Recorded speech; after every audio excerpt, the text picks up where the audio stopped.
اعوذ باللہ من الشیطان الرجیم بسم اللہ الرحمن الرحیم۔ اللہ تعالیٰ قرآن مجید میں بیان فرماتا ہے، تلک امۃ قد خلت لہا ما کسبت ولکم ما کسبتم ولا تسألون عما كانوا يعملون۔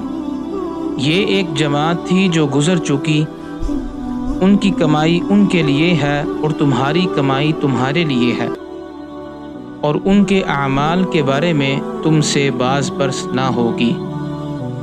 اسی طرح دو حدیثیں ہیں۔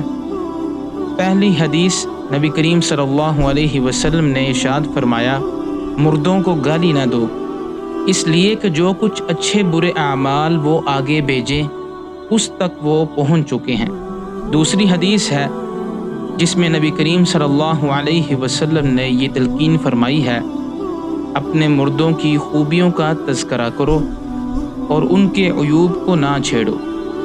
آج کی تاریخ 9 جون 2022 بروز جمعرات کو عامر لیاقت حسین انتقال کر چکے ہیں۔ بعض لوگ ایسے ہیں جو ان کی مغفرت کے لیے دعائیں کر رہے ہیں، اور بعض ایسے لوگ ہیں جو ان کو ابھی تک برا بھلا کہہ رہے ہیں۔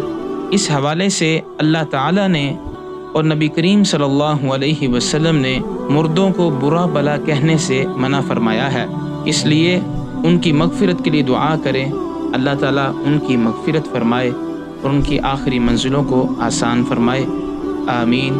والسلام علیکم ورحمۃ اللہ وبرکاتہ۔